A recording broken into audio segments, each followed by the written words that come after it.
Ikinadismaya naman ng naghain ng isa sa impeachment complaint laban sa Pangulo ang pagdeklara ng komite na insufficient in substance ito.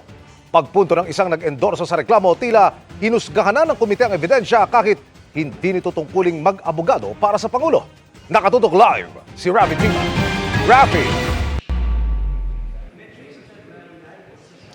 Nanginayang nga email ang mga naghain ng impeachment complaint laban sa Pangulo na hindi na umusad yung kanilang reklamo at hindi na naipresenta yung anilang ebidensya laban sa Pangulo matapos ngang ideklarang insufficient in substance ng House Justice Committee ang kanilang impeachment complaint. Hindi tinago ni dating Party List Representative Liza Masa ang kanyang pagkadismaya sa naging desisyon ng House Justice Committee. Ang kanilang impeachment complaint, pati ang reklamo ng abogadong si Andre De Jesus, parehong dineklarang insufficient in substance ng komite. Ngayon pong hapon na ito, 3:03 p.m., pinatay ang katarungan para sa maraming mamamayan na naghahangad ng katarungan dahil sa malawak na korupsyon na kung saan ang presidente mismo ang nasa tuktok.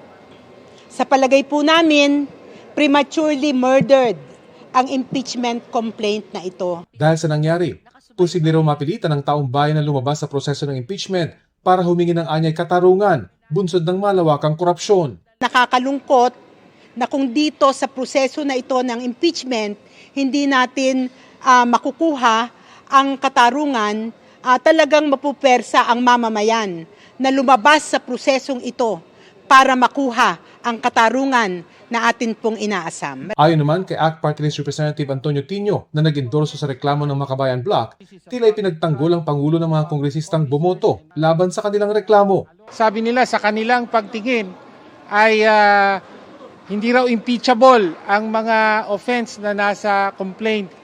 Hindi po yun ang tungkulin ng mga kinatawan ng Justice Committee.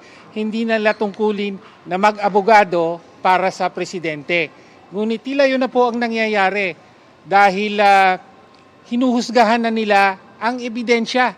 Sinubukan din ng media na kunan ng pahayag ang anak ng Pangulo na si House Majority Leader Sandro Marcos. Pero sabi ng nakababatang Marcos, I have no moral authority to be discussing anything to do with the impeachment of the president given my familiar relation with him. So I think let's leave it up to the wisdom of the Justice Committee and the other members of the House. But as far as I am concerned, I think it's best for me not to comment.